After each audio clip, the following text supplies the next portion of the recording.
Hello, hello. Well, as I'm doing my walk here, last night I watched a video from another fitness guy. I think he's like 55. I forget his name. I apologize. And he was talking about the Hard 75 program, part of the thing that I'm doing. Now, I think his video was really great because he did not he made a video of why he thinks the Hard 75 is not a good idea to do, and he made some good points, but he pulled some stats and research from about extreme diets and extreme exercise programs and things like that to validate his point. And he's like, I believe he's like 55 or so. Um, and his points were good from that perspective. But I have a different perspective. Now, he also admitted that he didn't do the hard 75. He's just read it. But his wife tried it, and she failed for a reason that I also failed once with. And that's the water thing. So I failed and had to start all over. But his points were that the average person doesn't succeed in extreme programs, like extreme diets. Doing an extreme diet, they just lose the weight and then they bounce right back. And yes, that is true. And people who do extreme fitness programs, they end up getting hurt, or they, something happens and they don't last in doing that, or they lose their motivation on doing that. Now, those points he made are true. Average people do that, and it can be tough, and it can be easier to fail. Now, I pointed out to him my thoughts, and let me know as you hit that like button below. I'm getting better. Oh, by the way, I got a trim on my beard. Although the wind's messing it up. How do I look? Anyway, so my thoughts on the Hard 75 is that it's not made exactly for the average person. And I don't know about you, but I'm not average. And we can all say, oh yeah, we're special. I have a t-shirt that says, my mommy thinks I'm special. I'm not talking about that. I'm talking about how our society has basically made being above average and being exceptional the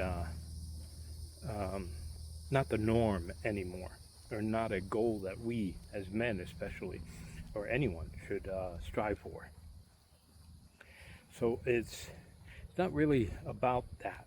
And also, I would believe from the communities and the groups that I've been in about with the Hard 75 and stuff, there's a lot of veterans that are doing the Hard 75 because of the intestinal fortitude that maybe veterans have in completing it.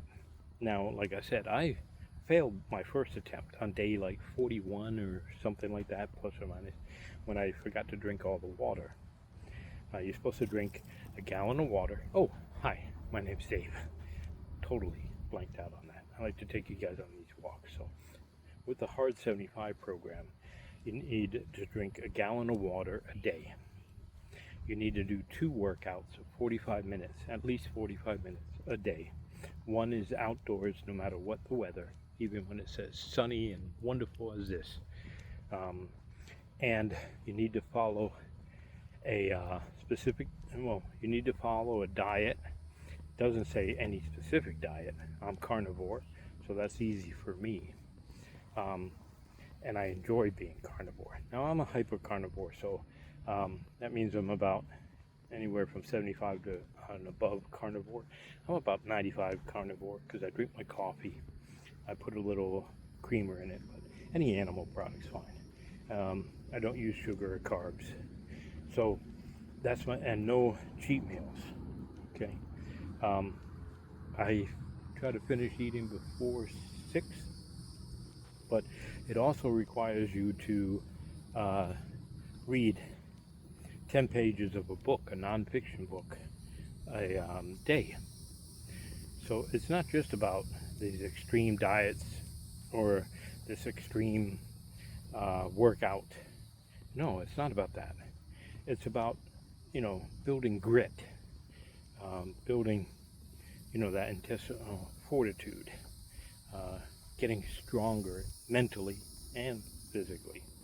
Something that society is actually frowned upon, doing that now.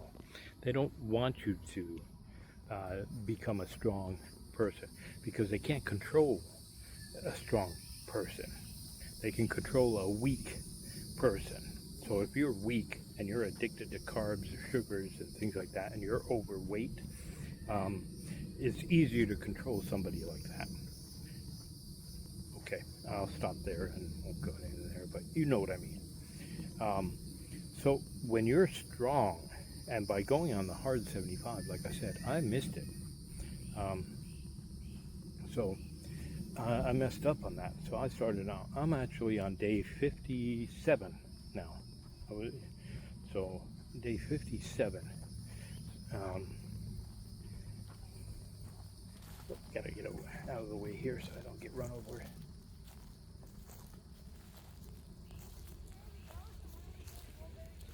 You liked it? Excellent. I'm so glad you guys liked it. It was so good. These two especially, and their kids, they're picky. They couldn't stop talking. That was awesome. My wife made, sorry for the interruption. My wife made, I picked some mulberries. We have a couple of mulberry bushes on the property. One's a little bit sour and one's a little bit sweeter. So she made mulberry cheesecake, and I couldn't have any. Yes, I know. Oh my goodness, that was really testing my carnivore and keto living. But we gave some to the owners who live in the house next to us and their family that's visiting. And they were going somewhere, and she just stopped, and their boys who are younger, I think they're around 12, I want to say, said thank you. They loved it, and she was all grateful. So you might have heard part of that. That is awesome. So anyway, back to the hard 75. So you have the 2 workouts, 1 outdoor, 45 minutes each. You have every day. You have to read 10 pages of a nonfiction book. You need to drink a gallon of water.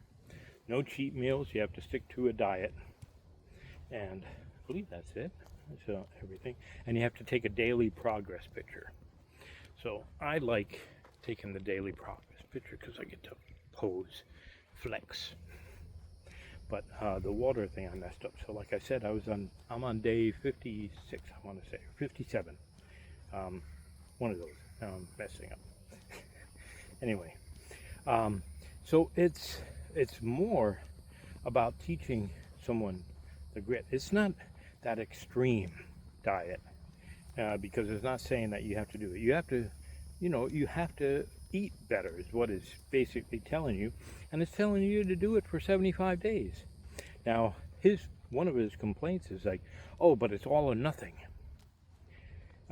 Well, we've kind of gotten away from that all or nothing thing, but should we? Because a lot of us and we're parents, and as parents who had millennial kids, I did not. My daughter's on that edge of Gen Alpha and Gen Z. She's 14. So, but what do you think of when you hear that the kids get a participation award? And they say there's no winners here, and anything. So what's the motivation to actually try to win a game if everybody on both sides gets an award for just showing up? and doing anything in life. So I don't agree with that. Yes, if you fail it and you have to start over again, is teaching you to build some grit and to do things. Now, I pointed this out. It wasn't in any malice way, and it wasn't to be combative or argumentative, but I was just like, I really enjoy your content, and I do, and but I just had a different point of view that I wanted to share. And it's not an all or nothing, but it is. Because if you fail at one thing, okay, so you got to start over. It's not saying it's nothing. It's just saying that, okay, now you got to start over and work through it. Because, like, imagine, all right, if you're building a house, and then as part of the house, you have to get the plumbing in. Now you're building the plumbing, but a couple of the tubes break. Aren't you going to fix those tubes and put them back in? Or are you going to just finish the whole program, turn on the water and run the pipes, and then wonder why your basement's flooding? No, you got to start over, pull out those pipes that are broken and put them back in. Now somebody's saying, oh, well, that's only one part. Why can't you just continue on with the rest of it and start over on that? Well, when you're doing a program like that, it's like, oh, now I'm on day 50 of the program, but I'm on day 1 of just the water. So after the program finishes, I've got to drink water for 50 more days. But then, come on. That doesn't make sense, does it? So it's not an all or nothing. It's like, okay, we're building something. Let's do it so that you can see the fruits of your rewards by being able to stick to something, and you're building grit.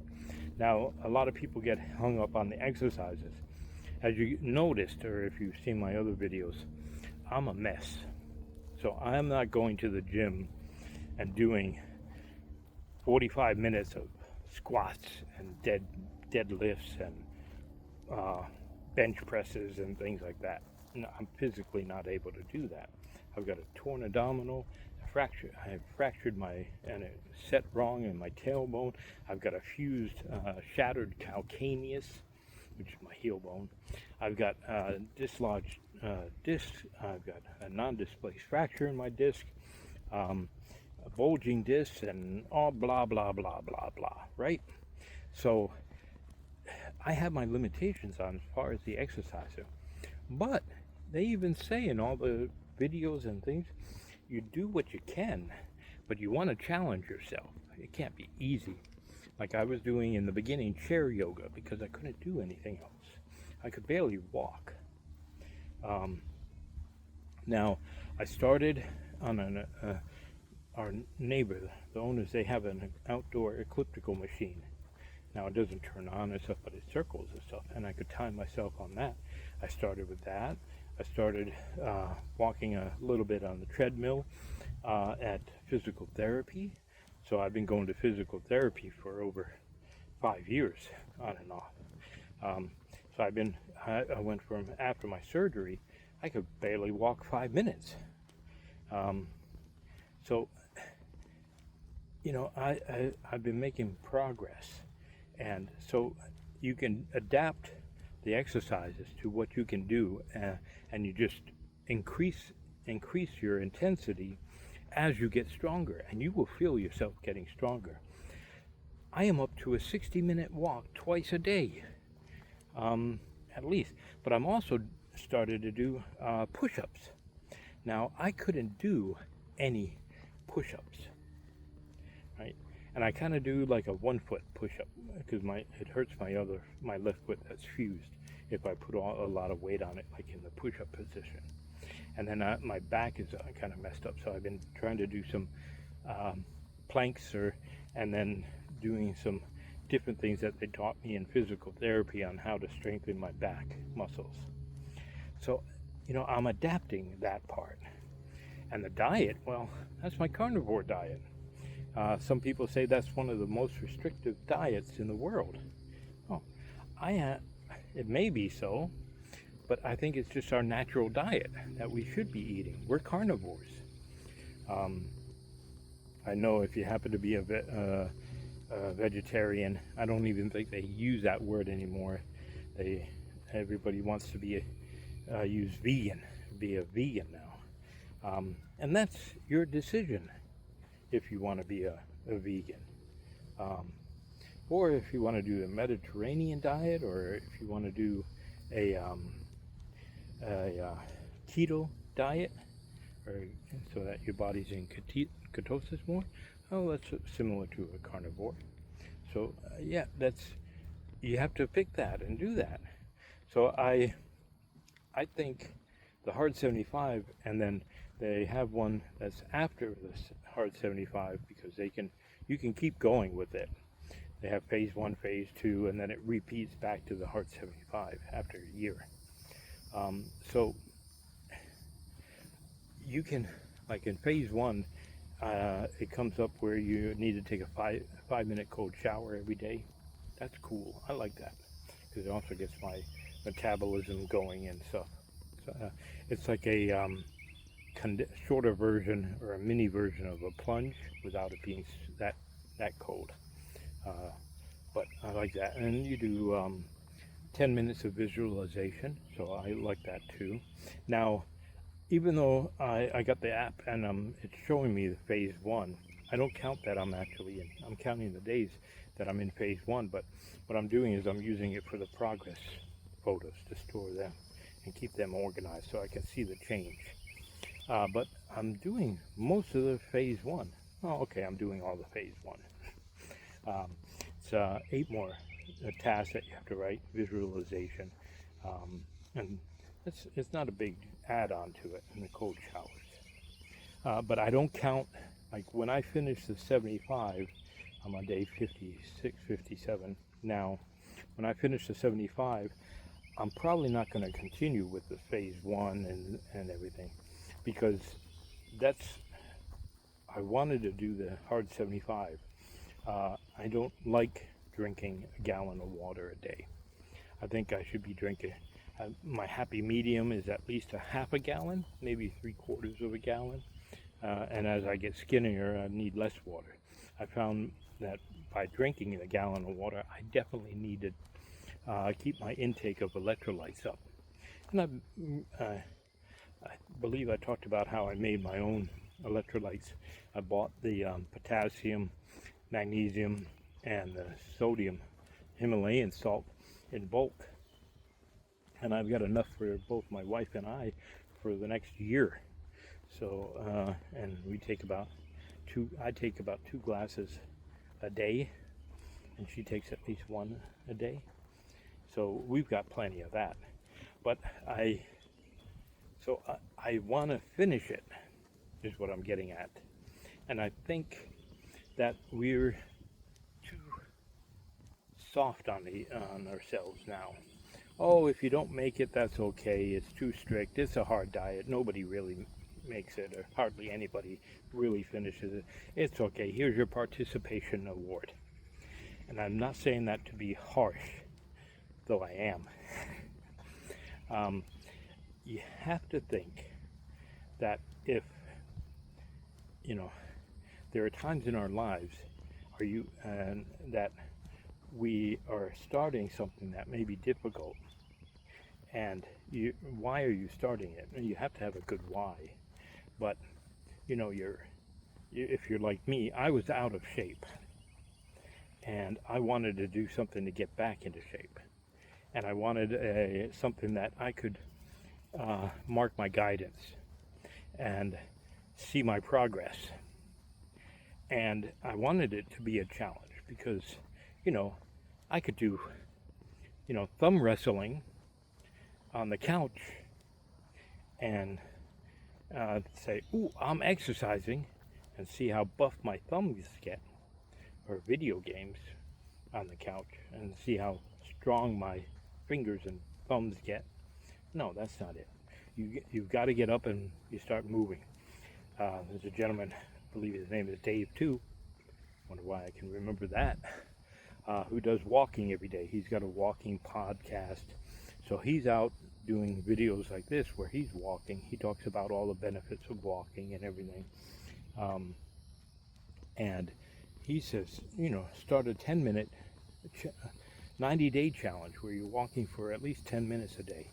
And I understand I'm in a sort of a unique position where I am actually pretty much retired. So I have the time to do 2 workouts and stuff. Because he made a point where, you know, people working and everything, it's hard for them to do it. Well, you can always find time for something. Even when I was working before, I would get, I'd be walking about 17,000 steps a day. So, you know, there's ways you can find of doing things. But anyway, this is a kind of a longer video about the Hard 75, and I'll finish it there. Again, my name's Dave. Don't forget to like and subscribe. You guys have a blessed day.